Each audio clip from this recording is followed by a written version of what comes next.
Hi everybody, my name is Angelique, also known as The Light. Welcome to my channel. Click like on this video right now. I'll wait. All right, thank you. Subscribe, stay a while, you will not regret it. Um, Share this video if you feel this is going to help somebody. I'm sure it will. Um, if you want to book a phone session with me, you can do so. If you want to send me a love donation because you love my videos or I've helped you in any kind of way through my videos, all that information will be in the description bar and in the comment section below. All right, let's get into it. So, I wanted to do this video because a few weeks ago, almost a month ago, I did a video on my channel about Devon Franklin, the minister, and the actress Megan Good. And I did not realize how many Christians really are in denial about the Christian church and the dark side of the Christian church, okay? And as I stated before in that video, I am an ex Christian. I have not been a Christian in 10 years. It has been one of the best decisions of my life. It's no shade to Christianity or to, Christians. That is my calling and that is my journey. I used to be a Seventh-day Adventist Christian. After I left the Adventist church, I went on to non denomination. That still wasn't for me. I went on to Baptist church. That wasn't for me. Went on to Pentecostal church. That wasn't for me. And then I realized religion, Christianity is not for me at all in my soul. And I decided to tap into my roots. I'm Cuban, Native American, Black American, and I went back to the truth and my roots, okay? So I seen a lot of people in that video talking about, I'm gonna pray for you, you're serving the wrong God, you're worshiping the devil, all that. I am very secure in my spiritual path, and you should be too. I'm never going back to Christianity, okay? But I also saw a lot of people in the comments talking about how I'm going to go to hell for basically telling the truth and exposing the dark side of Christianity, the Christian church. For one, I don't believe in hell, okay? And for two, um, I am going to be blessed, okay? Because I am telling the truth. These things actually happened to me. These things actually happened.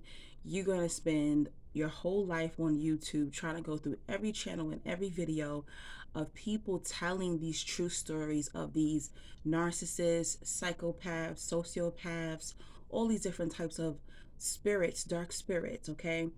um, in the church. They're in those church streets and they're in the streets as well. Okay. And you need to be very protective of your spirit, of your body, of your mind, of your soul, even if you're in any form of religion. Okay. Don't think that you're safe just because you're Christian. No.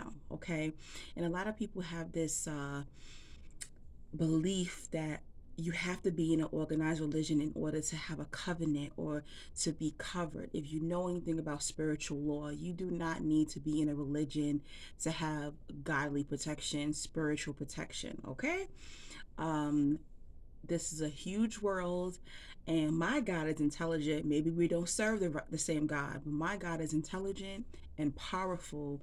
And I think that if there is a heaven, there are going to be all kinds of people in heaven. Okay.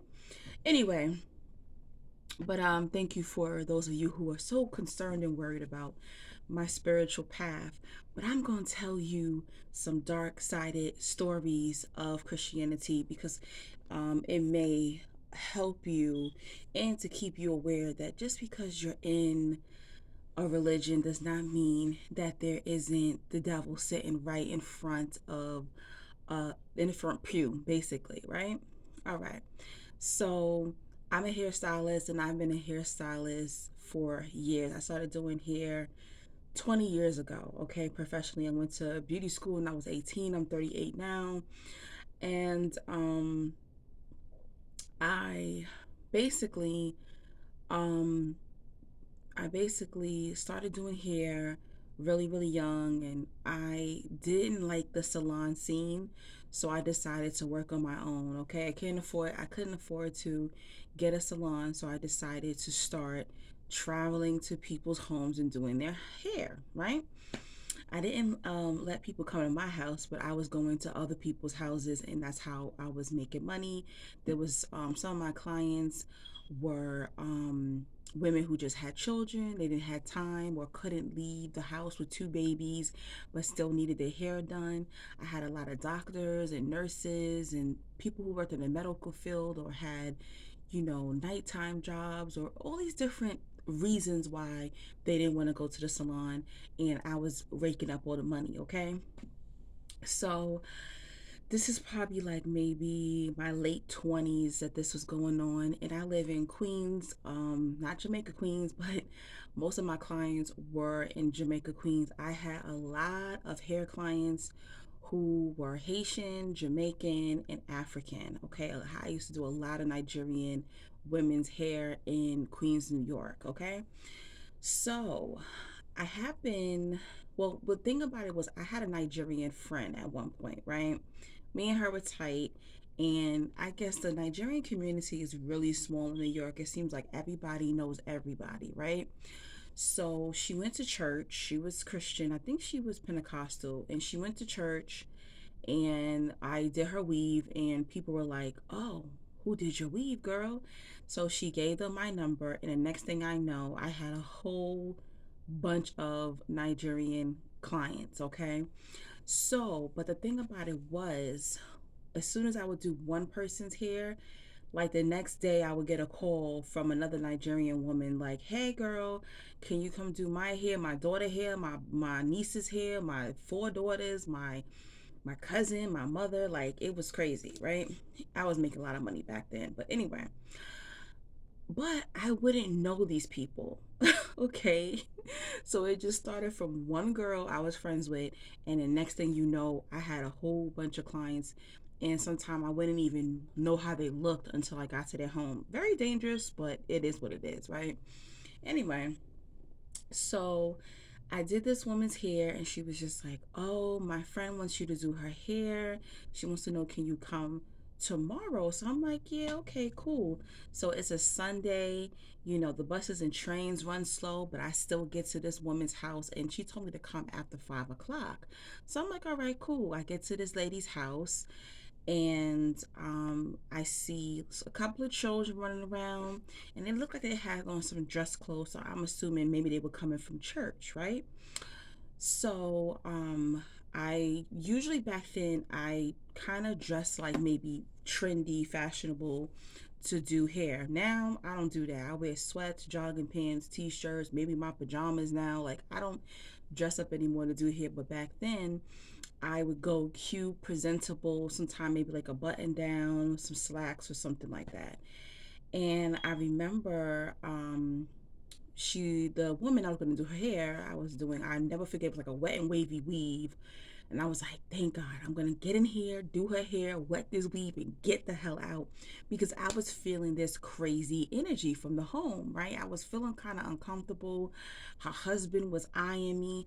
This was a huge, huge thing when it came to like West Indian and African homes. Their husbands was always in my face, okay? Like, and I would just be like so uncomfortable. That's like looking at me in a sexual way. And I'm gonna tell that story another day, but I even had like people, husbands try to take my business card and call me and try to hook up with me. It's crazy. I have been through a lot when it came to these crazy clients, right?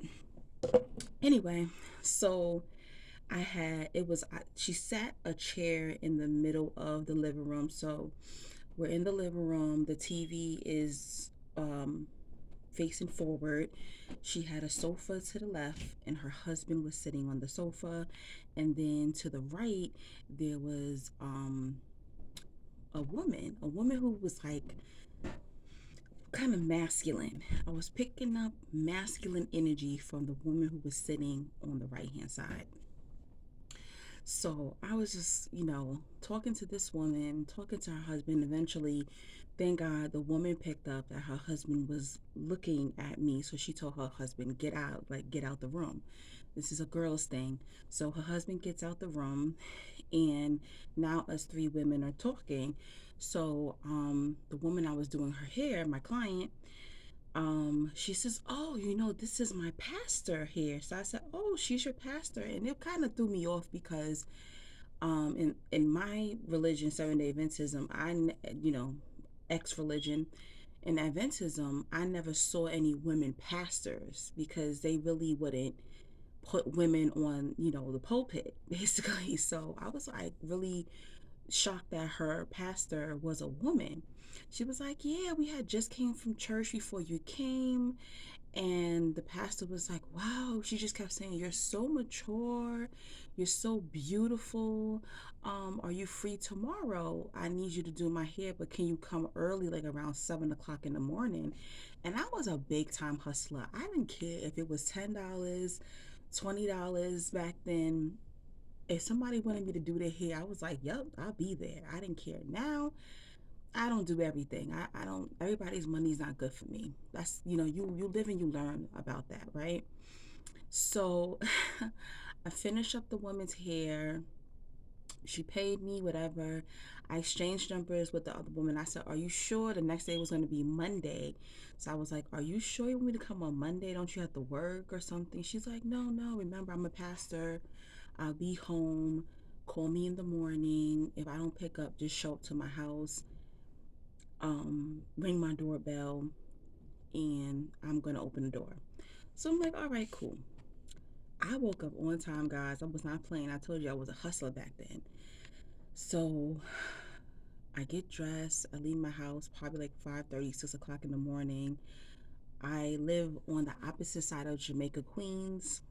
So I get to her house on time, 7 a.m. I'm calling. I remember it was winter time, so it was cold. I'm like, yo, it was rainy. I'll never forget that. So I'm banging on her door. I'm calling her. She finally comes to her door and she's like, oh, I didn't know you really was gonna show up. You impressed me. You impressed me. That's what she kept saying, was like, you impressed me. You impressed me. And I'm like, okay, do you want your hair done? I think I was doing a crochet hairstyle on her. I think that's what it was. It was like braids or crochet or something. So it was going to take a few hours to do her hair. I just wanted to get in there, do her hair, and get the hell out, right? So, we she lived like in an attic apartment, so I'm like, trying to fill this space out in a spiritual tone. So we go up the stairs, go to the attic, and it looked a little creepy up there, but it was still like clean. It was pretty empty, basically. But I did notice, this is so weird, her bathroom didn't have a door on it. It was just like open. It had like a regular sink, toilet, shower, but there was no door on the bathroom. I was just like, okay, how am I going to pee? How am I going to pee but there's no door? It was just so weird, guys. Anyway, I'm talking so fast. So I began to do her hair. She's talking about life in Nigeria, what brought her to America, blah, blah, blah. How she had a catering business. That's what she did when she's not preaching. Um, and she had on like a moo like nighty type of outfit, right? And she was just like, oh, I like you so much, I want to give you some garments. So it was like the African attire, basically, with the head wrap. That's what she wanted to give me. And I was like, no, no, no, you don't have to give me anything. So she starts digging and digging in her stuff, and she's like, oh, do you like this print, do you like that print? So I just quickly picked the print and took it, basically. But I'm very spiritual. Okay, even back then when I didn't really understand the spiritual law and how the spirit world worked, I knew that when people give you things, you have to be very careful because that person's energy is on that item. So be very careful taking gifts, items, people leaving their things in your home. Be very, very careful, okay? Anyway, so I knew in my heart I probably was just going to take the items and throw it out or give it away to somebody else. But whatever, I put the stuff to the side. So she was like, "Oh, do you mind if I put on some clothing?" So I'm like, "Yeah, go ahead. That's fine. Cool, whatever." So at this time, like I said, I'm in my late 20s and I think she said she was like 50. Yeah, I think she said she was about 50. I wouldn't go to front. She didn't look 50 in the face, you know what I'm saying, at all. Her body looked younger, but her face, you no, she looked 50 in the face, but her body didn't look 50. There you go. That's what I wanted to say. So I was like, "Oh wow, you look great for your age." She just kept saying, "You're so mature, your spirit, you're just so wise. I never met any young girl like you before. You're so amazing." Like, just, I'm talking about like tons and tons of compliments, guys. It was like blowing me away. And so I didn't grow up in a naked home. I know a lot of people grow up in naked homes. I didn't grow up with like my mother or my sister walking around um like naked. We just didn't, that I didn't grow up like that. So when people get undressed in front of me, I'll like turn away to give them privacy because I'm not used to, growing up in that type of home. So she said she was going to change into the African attire, right? So um she gets up and she walks over to the other side of the room, and I like, I'm still standing up because keep in mind I was still in the middle of doing her hair, so I'm still standing up.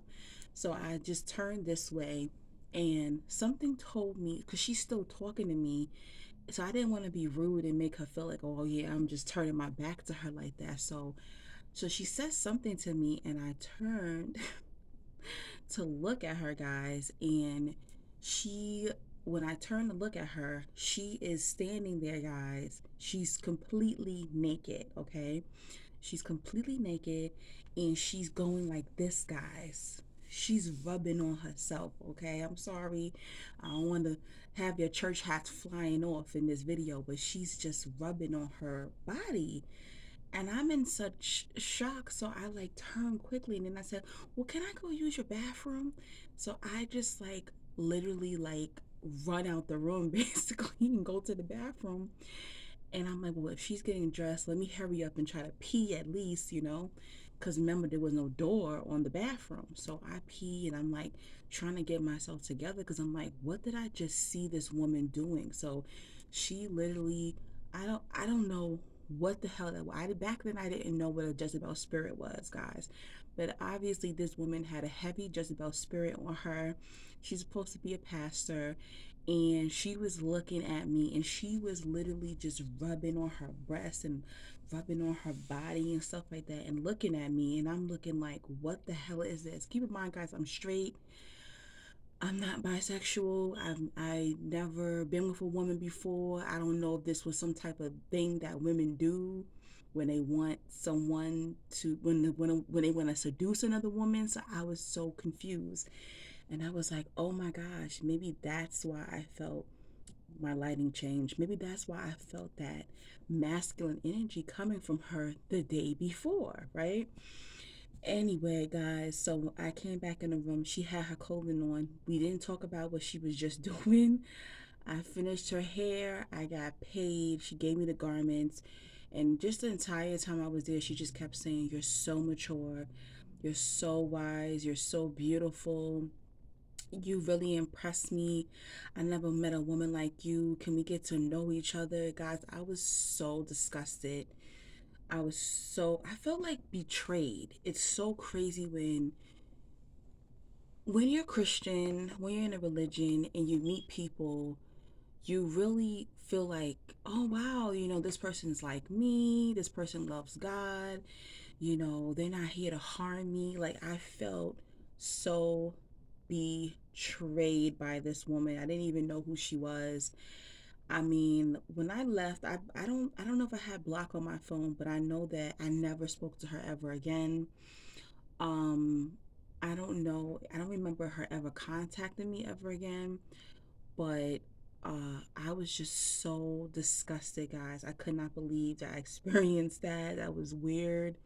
Years later, I found out what the Jezebel spirit is and how powerful those spirits are, and they will seduce you. You could be a woman will seduce you, okay? They don't just seduce men, okay? So be very, very careful. So I'm gonna quickly tell you another story about a pastor or a minister. So this guy, I met him through an ex-friend. So this guy was Adventist, okay?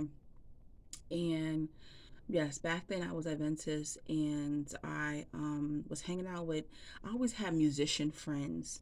So I was friends with this singer, and she had to sing at another church. So I ended up meeting this minister who preached that night at that particular church. So that night she drove, so he needed a ride home, but we were in Brooklyn. I'm from Queens. She was from Queens, but he was from Brooklyn. So he was like, "Oh, can I get a ride home to my friend at the time?" So for some reason, another guy came in the car with us. So the minister gets in the back seat with me, and the other guy's in the front seat talking to my homegirl. So us four, we just vibing, talking, or whatever the case is. And when we get to their apartment or whatever the case is, or wherever they live, him and I get the kicking in, talking, and we exchange numbers. And I kind of looked at him and I saw something on him, but I keep in mind back then I wasn't in tune yet to my spiritual gifts and the different type of spirits that I was able to pick up on people and see. That's one of my spiritual gifts now. I can see demons, dark spirits. I can see people's past, all kind of things like that on people. Basically, that's my spiritual gift. But back then, I was second guessing myself because in religion, they would tell me, "Oh, you're just imagining that. That's not real. That's not true." That's how it was in Adventism. They would tell me, "Oh, maybe you need to go see a therapist. You're seeing things that's not real." Basically, so I had so much doubt when I was in religion of the different type of spirits that I could see on people. So when I looked at him, I saw a homosexual spirit on him, but I thought I was tripping because, again, in religion and in my church, they would be like, "No, you're seeing things that's not real. Don't worry about that. Talk to God. He'll heal you. You're just seeing things. Maybe you have mental health issues and all this stuff," right? That was my experience when it came to my spiritual gifts, right? So, I saw a homosexual spirit on him, but I was like, nah, maybe he's just a little bit more feminine than other men. It was crazy, okay? Like, when you see things on people, believe it. Half the time, God is showing you, like, it's the truth, okay? So, um, I still exchanged numbers with him because I thought he was cute, and me and him, we got to talking and things like that. Years go by, we never hooked up or anything like that. Years go by. um he goes back to school because he was, studying theology at a particular college. I'm not going to say where, but he was at an Adventist college. He was studying there, and then he came back because I guess he couldn't pay his tuition or whatever the case is. And that's when him and I started talking or whatever again. While we're talking, this sounds crazy, guys. While we're talking, I get a message on Facebook one day saying that this dude is dead. It's like a whole, like, this sounds like an African story, an African movie. I get a message on Facebook that he's dead. So I'm like, "What do you mean he's dead?" I'm like, so I happen to be with, no, did I was I with my homegirl at the time? Yeah, I was with my homegirl that I had met through him. I'm like, let's call him Palmer. So I'm gonna say his name is Palmer. So um I'm like, "Girl, Palmer is dead." And she's just like, No, he's not. I'm like, look at this message. She's like, oh my God. So she gets on Facebook. Everybody's like, RIP Palmer. You were mad cool. And I'm like, you gotta be kidding me. This is crazy. Guys, this dude was not dead, okay? I don't know if he made up the story that he was dead, or was it his ex-girlfriend who got into his Facebook account and started doing this out of revenge. So, to make a long story short, what had happened was there was a time that me and him was separated, right? He was in Florida preaching at different churches in Florida. He met a woman down in Florida. This woman had a child and everything. He was living with this woman. Okay, this is supposed to be a minister, a pastor. Okay, so he is living in one of the houses that one of the churches that he's ministering in, that they're paying for, right? So he moves this woman in with her child, and they get into a domestic dispute. You know, Florida don't play that mess, right? Florida locked his behind up. They locked him up. Somehow they were able to bail him out, and that's why he fled back to New York. But the girl that was living with him, she wasn't originally from Florida. She had connections in New York. So now he's in New York and people was looking for him because they like, oh, you put your hands on my sister, my cousin, my daughter. They was looking for him. Keep in mind, he's from Brooklyn. The girl is from Brooklyn, right? So they were trying to kill him. Oh my, this is a minister. This is the type of men that be in these churches. So please be careful, ladies, okay? So he had a domestic case in Florida. He flees back to New York. I did not know that. I found all this out later about what was really going on, why he left Florida. When he comes back to New York is when me and him begin to start talking again. You get it? All right. So then I get this message that he's dead. It took maybe 48 hours, and then he finally posted on Facebook and was like, oh, I'm not dead. My ex-girlfriend got into my account and she posted that. I don't know. I think this guy is psychotic, narcissistic. I think he did that. He did that to kind of see who would give him the attention, the supply, the love, and all that stuff, right? So we get to talking. I'm like, oh my gosh, that was so devastating. Like, I didn't realize how much I loved you and cared for you. And he was like, well, being that you love and care for me like that, do you think we should like date, take this relationship seriously? So I was like, all right, yeah, you want to be my man? Cool, that's fine. I'm thinking that this dude is really like a true minister, okay? Back then I wasn't having, when I'm dating a Christian man, you know what I'm saying, I wasn't having relations with these men like I really was doing the Christian thing, okay? Yes, I had relationships outside of the church where I was intimate with people, but in the church when I was dating, I didn't expect these Christian men to force sex on me, okay? Okay, no, no, no, no, no. That's a big no, no. So to speed this story up,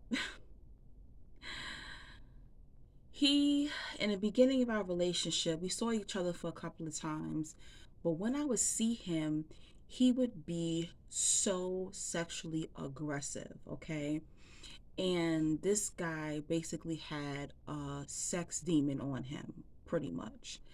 And I'll be like, get off of me. Can you chill out? You're being too aggressive. Like, I didn't mind kissing and stuff like that.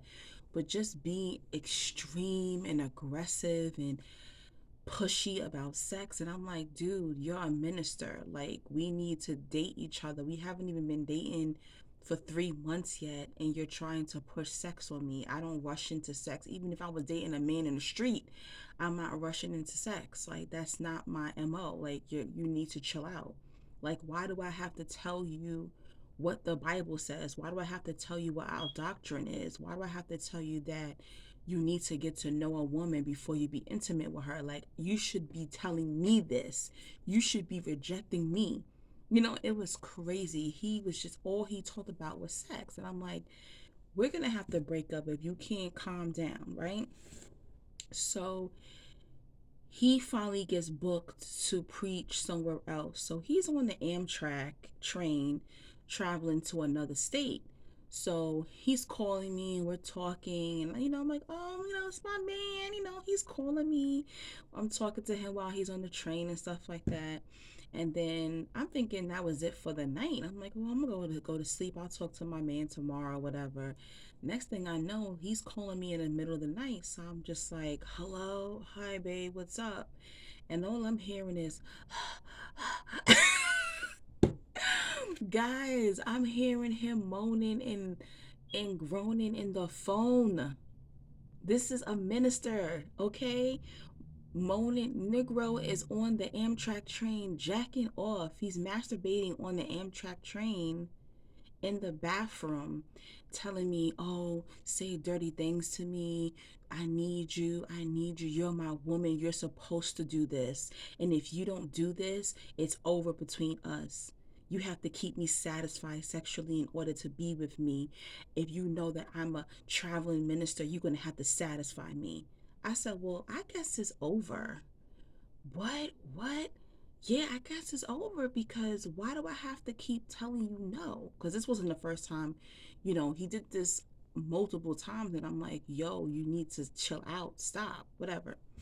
So this happened maybe about 3 times, and finally, after the third time of him doing that, after I told him to stop calling me, moaning, masturbating on the phone on the freaking Amtrak train, where they probably should have arrested his behind for doing that nasty crap. Um, and it's not about me being whack or not me being a sexual person, because I am a sexual person. But keep in mind, we weren't even dating for 3 months yet. Like, you have to build up to that intimacy. And we were supposed to be in a Christian based relationship. Why do I have to tell this minister, let's chill out and date and get to know each other before we even decide to even sin together and fornicate together? Like, it was insane. But that's my story. Be careful in these church streets, okay? I didn't want to make this video too long, so I didn't go into all these details. But yes, there's evil, demonic women in the church. There's evil, demonic men in the church that will test you, will test your faith. And this is my experience. You know what I'm saying? Even I had a narcissistic, demonic, cheating, sleeping with women in the church stepfather I was raised by. So I've seen it up close and personal. One of my pastors tried to sleep with one of my friends in the church. You know what I'm saying? He was like in his 30s and she was like a teenager, okay? It happens. And when I saw those comments, I said, you got to be freaking kidding me. Y'all cannot be in denial and think that Satan isn't sitting in the front row. And he is, or it is, and that energy is. And when you're dating, don't put your guard down when you're dating people in the church. You cannot. The same way you think of them, of the people in the street, that's how you have to think of those who are in the church. They would do you the dirtiest, okay? Guard your heart, guard your drawers, okay? Guard your spirit, and, live clean and live the best way that you can according to the word and according to your doctrine. But don't think just because, this person who's in the church, they're going to be a better friend or they're going to be a better husband or wife or lover. No, no, no, no, no. You vet the people in the church the same way you vet them in the street. All right, that is my lesson, and that's my story for today. Hopefully you didn't take this the wrong way, and you really take this and take it as a lesson, okay? Take it as a lesson, and stop being judgmental, and understanding that dark energy, demonic energy is everywhere in this earth, okay? Everywhere. All right, peace and blessings. I'll do more videos about the people in the church, and I do not care if you want to curse me, curse my name, because the truth is, it is time for the Christian church to take accountability and make changes. Okay, I just saw what the nasty pastor did the other day, putting spit in somebody's face. Like, are you freaking kidding me? He's a narcissist. He didn't need to do that to make a point.